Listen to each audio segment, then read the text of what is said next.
Hi friend, welcome back to my channel. Friend, आज हम बात करने जा रहे हैं रिचर के एपिसोड 4 की। एपिसोड 3 की लास्ट एंडिंग में हमने देखा था स्पाइवी की लाश और 2 किलर की लाश जिनको रिचर मार देता है। एपिसोड 4 का स्टार्टिंग भी हमें रिचर से ही देखने को मिलता है, जहां पर रिचर उन दोनों बॉडीज को डिग्गी के अंदर डाल रहा होता है और एक आदमी की लाश जो कि डिग्गी में नहीं जा रही होती है, जिसकी टांग को बुरी तरह तोड़कर रिचर डिग्गी में डाल देता है। अब वहाँ पर उसे फिनली की कॉल आती है और उसे कहता है मैं जोई की गाड़ी के पास जा रहा हूँ और उसकी हम इन्वेस्टिगेशन करेंगे, अगर तुम आना चाहते हो तो इस एड्रेस पर आ जाओ। सीन यहाँ से शिफ्ट होता है और रिचर्ड फिनली के पास पहुंचता है। अब फिनली के पास वो जाता है और वहाँ पर गाड़ी को देखता है। गाड़ी के अंदर झांक कर रिचर्ड को पता चलता है कि गाड़ी में आग कैसे लगती है। तो यहाँ पर रिचर्ड बताता है गाड़ी में आग इंजन गर्म होने की वजह से नहीं लगी थी, मतलब यहाँ पर एक पीछे सिलेंडर रखा गया था जानबूझकर, जो कि बाद में फटता है और इस गाड़ी को पूरी तरह जला देता है। यहाँ पर फिनली उसे कहता है तुम्हारी अच्छी थ्योरी है, बट फोरेंसिक लैब में ऐसा कुछ नहीं आया था। रिचर्ड चुप कर जाता है और वहीं पर ही अब कॉन्क्लीन आ जाती है। कॉन्क्लीन उन दोनों से आकर बात कर रही होती है और गाड़ी की तरफ देखती है और वहाँ पर वो उन्हें कहती है इस गाड़ी का चेसी नंबर क्या है, मतलब इस गाड़ी का ट्रैकर नंबर तो हो गई। तो वहाँ पर वो कहती है इस जगह पर हमें ट्रैकर नंबर मिल सकता है, अक्सर ऐसी गाड़ियों के ऊपर यहाँ पर ट्रैकर नंबर जरूर होता है। तो वहाँ पर रिचर्ड उसे कहता है मैं फोरेंसिक लैब वालों का वेट नहीं करूंगा। वहाँ पर वो एक टमाटो केचप का इस्तेमाल करता है और थोड़ा सा सोडा डालकर उस ट्रैकर नंबर को ले लेता है और वहाँ पर रिचर्ड उन्हें कहता है ये मैजिक मैं आर्मी के अंदर करता था। वहाँ पर रिचर्ड थोड़े से कॉमेडी डायलॉग बोलता है। अब यहाँ पर उनके पास उस गाड़ी का ट्रैकर नंबर भी होता है और रिचर्ड वहाँ पर कहता है कि मुझे इन बॉडीज को ठिकाने लगाना है, जिस पर फिनली उसे कहता है और बॉडीज कितनी है।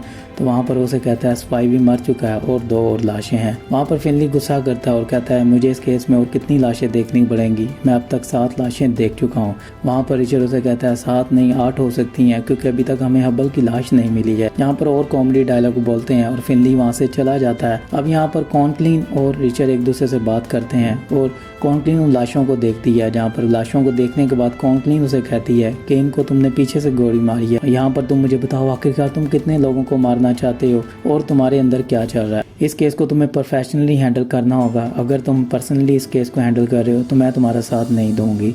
तो वहाँ पर रिचर्ड उसे कहता है इन दोनों ने मुझे मारने के पैसे लिए थे, अगर मैं इन्हें ना मारता तो ये मुझे मार डालते। वहाँ पर रिचर्ड की वो बात सुनती है और वहाँ पर रिचर्ड से एक और वो क्वेश्चन करती है। वो उसे कहती है तुम्हारे बैक हेड पर क्या हुआ था, तुम मुझे सब कुछ सच बताओ, अगर तुम मुझे नहीं बताओगे तो मैं तुम पर बिलीव नहीं करूँगी। तो वहाँ पर रिचर्ड पहले तो मना कर देता है, बट बाद में अपनी स्टोरी सुनाता है, जो कि हम फ्लैशबैक में देखते हैं।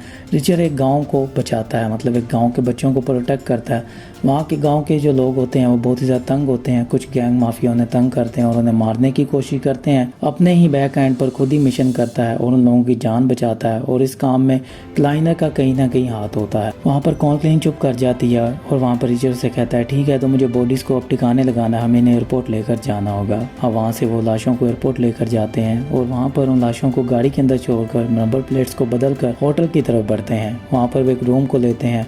रूम में अंदर जाते ही वहाँ पर अब मॉली की उन्हें कॉल आती है, जहाँ पर वो रिचर्ड से बात करती है और उसे जॉय की फाइल्स के बारे में बताती है, जो कि वो हार्ड कॉपीज निकाल कर बैठी होती है और अपनी फ्लाइट का नंबर बताती है। जहाँ पर रिचर्ड उसे समझाता है कि किसी को इस बारे में पता ना चले, तुम्हें बहुत ही सेफली आना होगा, क्योंकि मुझे अपने भाई के कातलों को ढूंढना है और उन्हें सजा दिलवानी है। तो यहाँ पर जो उसे कहते हुए कॉल काटने लगता है, तो वहाँ पर उसे कॉन्क्लीन कहती है तुम्हें उससे बात करनी चाहिए और अपने भाई के बारे में और जानना चाहिए। यहाँ पर रिचर्ड मॉली से और बातें करता है और बहुत सारी इमोशनल बातें हमें सुनने को मिलती हैं और वहाँ पर कॉन्क्लीन उसे कहती है उसे बोलो फ्लाइट से मत आए, वो ट्रेन से आए, जो कि बहुत ही ज़्यादा सेफ होगा। ये गाड़ी 5 स्टेशनों से होकर आएगी, इस बीच में उसे कहीं पर भी खतरा लगा तो वो वापस वहाँ की लोकल पुलिस से राब्ता कर सकती है। तो यहाँ पर रिचर्ड मॉली को ये कहता है तो मॉली उसकी बात सुन लेती है। अब वो उस कॉल को काट देता है और रिचर्ड नहाने के लिए चला जाता है और यहाँ पर हमें एक अडल्ट सीन देखने को मिल जाता है। रिचर्ड और कॉन्क्लीन के बीच में हमें रोमांस होता हुआ नजर आता है। सीन यहाँ से शिफ्ट होता है और सुबह हो जाती है और यहाँ पर अब कॉन्क्लीन रिचर्ड से कहती है लास्ट नाइट हमारे बीच जो कुछ भी हुआ वो सब कुछ भूल जाओ, अब हम बी प्रोफेशनल होकर चलेंगे, जो कि हम पहले कर रहे थे हम वही काम वैसे ही करेंगे। वहाँ पर वो उसे कहती है मैं जोबलिंग की वाइफ के पास जा रही हूँ, अगर तुम्हें मेरे साथ आना है तो मेरे साथ आ सकते हो। वहाँ से रिचर्ड उसके साथ जाता है और वो जोबलिंग के घर पर पहुँचते हैं, जहाँ पर उसके घर पर पहुँचने पर उसकी माँ से मिलते हैं और उसके फादर से मिलते हैं।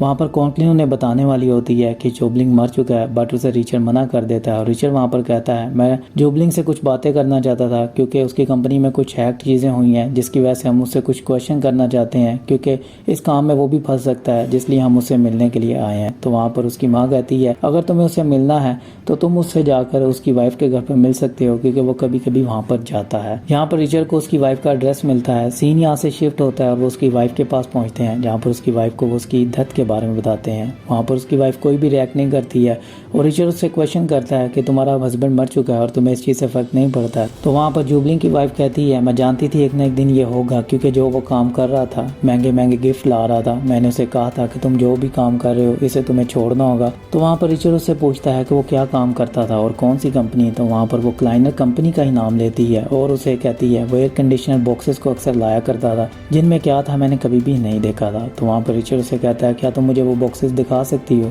तो वो उसे कहती है वो बॉक्सेस अभी भी गैराज के अंदर पड़े होंगे। तो वहाँ से वो गैराज में जाते हैं और वहाँ पर जाकर वो उन बॉक्सेस को देखते हैं जो कि खाली होते हैं। अब रिचर को वहाँ पर फिनली की कॉल आती है जो कि उन्हें कहता है कि पिकेट तुमसे मिलना चाहता है और उन्हें तुम्हें गाड़ी के बारे में बताना चाहता। अब वहाँ से रिचर पिकेट की तरफ बढ़ता है और उस बीच में रिचर हमें ये भी बताता है जो जुबलिंग बॉक्सेस लाता था, जो एयर कंडीशनर बॉक्सेस थे, उनमें बहुत सारे पैसे होते थे, मे बी वो फेक प्रिंटेड पैसे होते थे। अब मनी लॉन्ड्रिंग की यहाँ पर बात की जा रही होती है, ब्लैक मनी की, जो कि रिचर के मुताबिक एक बहुत ही बड़ा स्कैम चल रहा होता है जिसके बारे में किसी को भी नहीं पता है। मतलब क्लाइनर की कंपनी में कुछ ऐसा हो रहा है जिसके बारे में किसी को भी नहीं पता है। ये सारे सवाल रिचर को बहुत ही ज़्यादा तंग कर रहे होते हैं और इस बीच में वो पिकेट के पास पहुंचते हैं जहां पर पिकेट उन्हें बताता है उस गाड़ी के बारे में, उस गाड़ी को जिसने रेंट पर लिया था उसका वो नाम लेता है। तो वहाँ पर रिचर कहता है ये जॉय ने गाड़ी रेंट पर ली थी और वहाँ पर उसके होटल का भी बताता है जिस होटल में जॉय ने रूम को बुक किया था। अब वहाँ से उस होटल की तरफ बढ़ते हैं और जब उस होटल के पास वो जाते हैं तो वहाँ पर रिसेप्शनिस्ट बताता है अभी 20 मिनट पहले उनका लगेज कोई लेकर गया जो कि एक हैंडसम आदमी था, अब मुझे नहीं पता है, कोई फॉरेन था। तो वहाँ पर रिचर बाइक की तरफ जाता है और वहाँ पर वो अब कचरे के डिब्बों में देखता है जहाँ पर उसे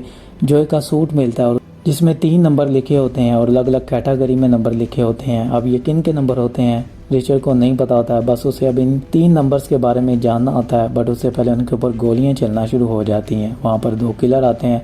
अब यहाँ पर हमें बहुत ही ज़बरदस्त एक्शन देखने को मिलता है। यहाँ पर अब रिचर की जान कॉल्कलिन बचाती है और सीन यहाँ से शिफ्ट होता है। अब एक एक करके उन तीनों नंबर्स को वो डायल करते हैं जो कि उन्हें जॉय की पॉकेट से मिला होता है और यहाँ पर नंबर मिलाने पर उन्हें पता चलता है यूरोप के 2 प्रोफेसर हैं जिनको वो कॉल मिला रहे हैं, मतलब दोनों अलग अलग कैटेगरी के प्रोफेसर हैं। यहाँ पर ये बहुत ही ज़्यादा रहस्यमय बात हो जाती है कि जॉय का इन प्रोफेसर से क्या लिंक है। और तीसरा नंबर जो रिचर मिलाता है वो किसी एजेंसी का नंबर होता है जो कि यूएसए की एक एजेंसी है जिसे सेल्फ डिफेंस भी कहा जाता है। अब उसको जब नंबर मिलाता है तो वहाँ पर रिचर बात नहीं करता है, उसे वो ईपीए के नाम से जानता है, मतलब रिचर को उसके बारे में कुछ ना कुछ तो पता है। अब वहाँ पर रिचर के दिमाग में बहुत सारे सवाल चल रहे होते हैं 2 प्रोफेसर को लेकर और यूएसए की एक ऐसी एजेंसी जिसका लिंक जॉय से हो सकता है। ये सारे सवाल रिचर को बहुत ही ज़्यादा तंग कर रहे होते हैं। सीन यहाँ से शिफ्ट होता है और अब उन्हें मॉली बैथ के पास जाना होता है जो कि वो डॉक्यूमेंट ला रही होती है। अब 15 मिनट के बाद उसकी ट्रेन आने वाली होती है और वो वहाँ पर पहुँचते हैं जहाँ पर उसे कॉन्कलिन कहती है वो तुम्हें कैसे पहचानेगी। तो वहाँ पर रिचर उसे कहता है मैं अपने भाई जॉय की तरह दिखता हूँ तो वो खुद ही मुझे पहचान लेगी। यहाँ पर वो मॉली बैथ का वेट कर रहे होते हैं और वो मॉली बैथ आ जाती है जहाँ पर मॉली बैथ रिचर को देखकर उसकी तरफ बढ़ती है और वहाँ पर अब एकदम से वो गायब हो जाती है। रिचर नीचे की तरफ जाकर देखता है तो मॉली बैथ को कोई मार चुका होता है। अब वो उसके पास जाता है, वहाँ पर मॉली बैथ की डेथ हो जाती है। रिचर के पास वो डॉक्यूमेंट भी नहीं आते हैं जो कि मॉली बैथ लेकर आई होती है और यहीं पर इस एपिसोड की भी एंडिंग हो जाती है। अगर आपको वीडियो अच्छी लगी हो तो लाइक कर दें, शेयर कर दें और मेरे चैनल को सब्सक्राइब कर दें। मिलता हूँ आपसे नेक्स्ट एपिसोड की नेक्स्ट वीडियो में, तब तक आप मेरे चैनल को सब्सक्राइब कर लें।